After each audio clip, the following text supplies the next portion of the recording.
According to the model that I'm going to show you today, there are 4 stages of recovery. Remember, of course, that once again, recovery is not linear. It's a roadmap to success. It takes refining plans and maps.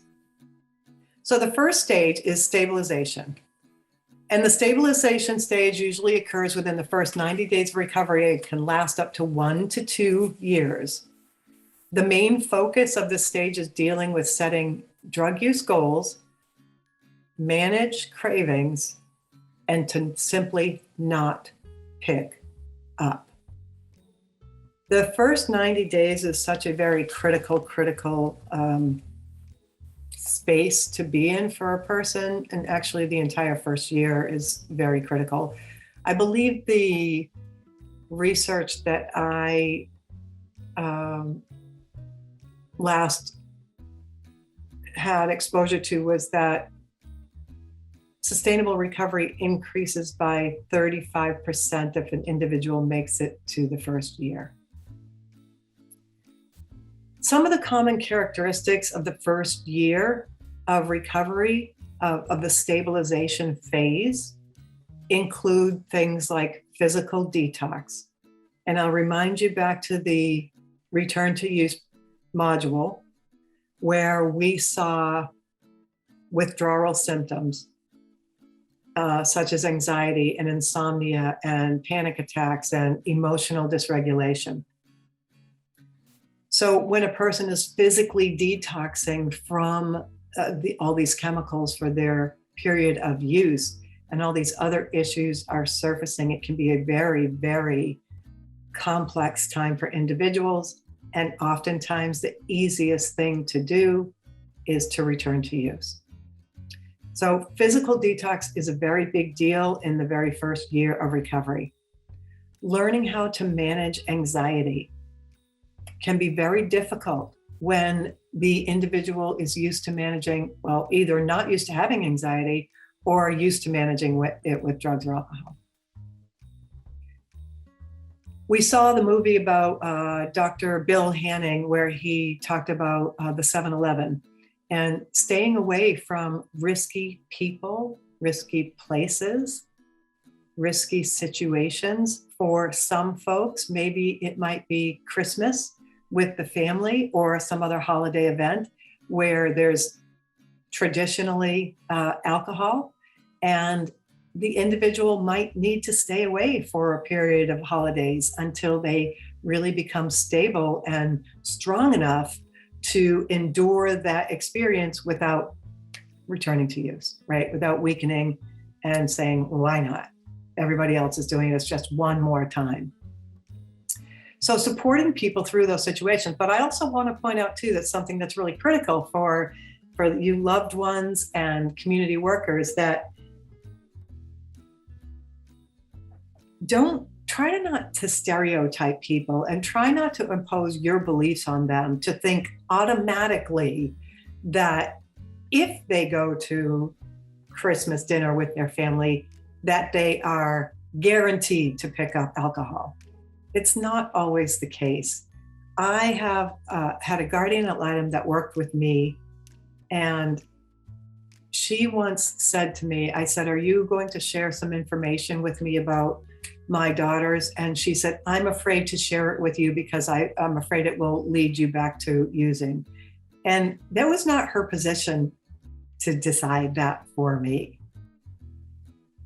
Because people in early recovery, or, until they really reach the maintenance stage, they don't need a reason to pick up. And thinking that you have that much control and power over their use is really just such a false concept. People are going to use with or without you. And so my point is, treat people with respect and dignity, and don't automatically assume that they're going to return to use if they go to a holiday party and other associated similar activities. Learning to ask for help is a very difficult thing. I think many of us, human nature, at least in this country, have learned this behavior of not to ask for help, and that not asking for help is a sign of strength. when actually I love this quote that it takes the courage of a warrior to ask for help, and that it is really such a strong, healthy behavior to ask for help and to realize that we don't have to do things alone. And it's not just for people in substance use disorder, it's for everyone, but especially for people with substance use disorder, because there's that whole moral failing, self-stigma, low self-esteem. So learning to ask for help is a big deal in early recovery. Learning about addiction, it's a really important time to be learning a little bit about the disease. So as much as you can educate people about addiction would be supremely beneficial. And of course, dealing with post-acute withdrawal symptoms, which we covered in the last module, the mood swings, the anxiety and disturbed sleep, the nausea, the body pain, the low energy, the situational, call it situational depression, or just really feeling hopeless and helpless, and maybe some inability to concentrate. So this is a very vulnerable time for people trying to achieve sustainable recovery. And the best thing that we can do is help support them through this. Try to avoid cliches like this too shall pass. I mean, those are helpful to a certain extent, but what we really want to do here is draw on people's strengths and also point out the rewards. Like, what's the reward going to be if you can stay clean and sober for today, right? Because we want to break things down to individuals that focus on, for many people, especially in very early recovery, the one day at a time mantra was not even effective.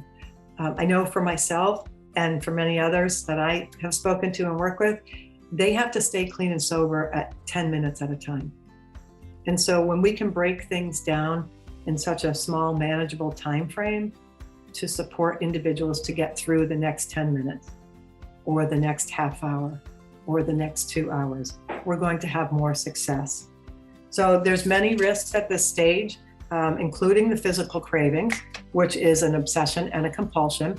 And we need to be able to help individuals replace that craving and that obsession with a redirection. So when you have a craving, instead, what will you do?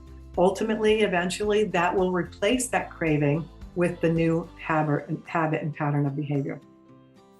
Poor self-care is very high during this time, and wanting to use just one more time. And that's the brain lying to the individual saying, it's not going to hurt you to do it just one more time. That's that powerful craving.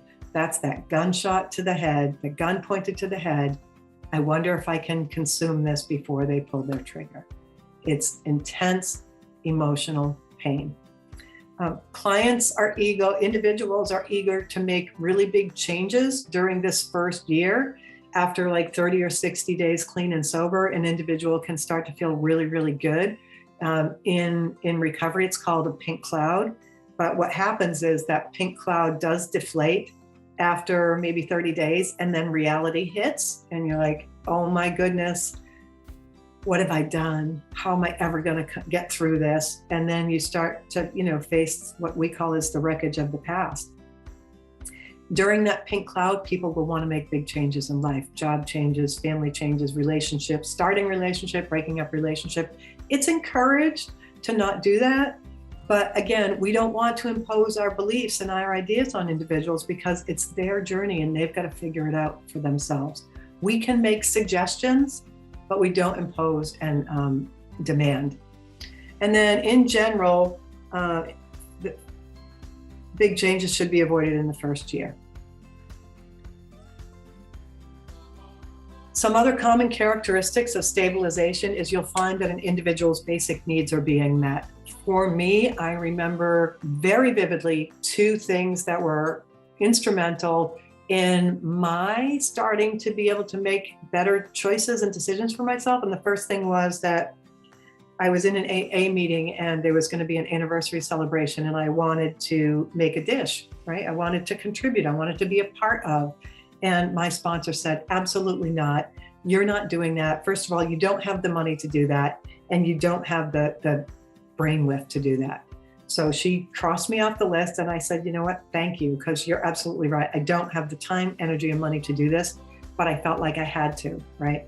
And then the other thing that she did for me is she would call me up in the morning and she would tell me, did you eat breakfast? And I would usually say no. And she would say, please go have a piece of toast or yogurt. And I actually had to learn how to eat again, because I seldom ate when I was drinking, because why eat when you can drink? And that is what happens to a lot of people, because remember, the drug takes over as survival. It's not necessarily food anymore. So your basic needs are starting to be met: food, sleep, hydration. Accept that you have a condition. So folks want to start to accept that they have a chronic disease. Begin to practice honesty in life. You have to really start to take a close look at your behaviors and start to identify the secrets that you've been keeping and the lies that you've told yourself and others for however many years. You start to build coping skills. You start to replace old patterns of behavior with new patterns of behavior. You start to learn how to redirect cravings. You can learn about stress, panic, and anxiety, right? And with the appropriate support, such as counselors and support groups, you can learn how to navigate through them. You become active in self-help groups. You practice self-care. You practice saying no. Saying no is a big deal to people in early recovery. You learn about slips and return to use. Stay away from friends who are using. Stay away from environments, people, places, and things where you used to use or drink.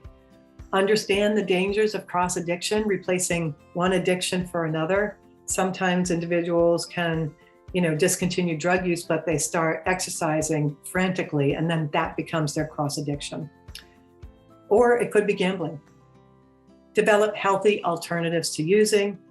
See yourself as a non-user and make it through one day at a time. Food and water and acceptance is medicine. So what we do in early recovery is we have to be able to begin to accept where we're at, that we have a chronic condition. And folks, food and water, if you're going to visit somebody, if you're a case manager or a community partner or a human service person, have food in a granola bar ready, right? Because food and water is nutrition. Food and water helps heal the body. The mid-recovery phase is also known as the repair phase. It generally occurs after early recovery is stabilized, and the main tasks include confronting the damaged cause. This typically occurs in years 1 to 3. Now, again, it could take longer for some people. It could be 1 to 5 years. It could be 1 to 10 years. It all depends on the individual. A person at this point in years 1 to 3 doesn't really have a clear, they haven't really restored meaning or purpose to their lives yet, but they're on their way to doing that. And they're starting to be able to identify maybe some goals or maybe some dreams that they once had and would like to pursue. Mid-recovery common characteristics include emotional detox. This phase is known as the emotional roller coaster, similarly with stabilization, where you might find a person who feels really, really good 1 hour and feels really, really bad the next hour. And a person needs to learn emotional regulation again without the use of drugs. Increase in physical health is often seen in mid-recovery.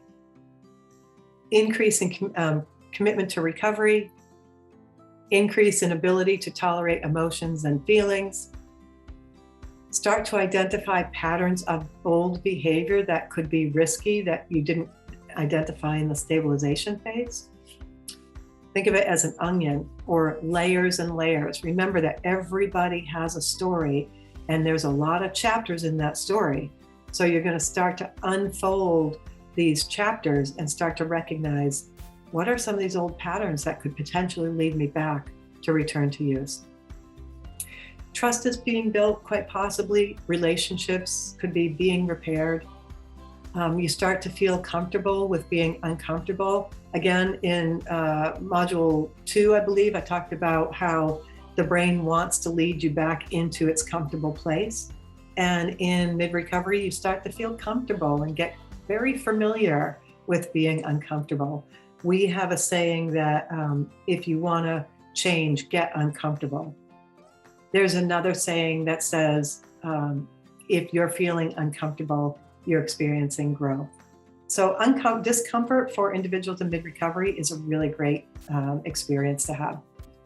Use of cognitive therapy to overcome negative self-labeling, negative stigmatizing, and catastrophizing.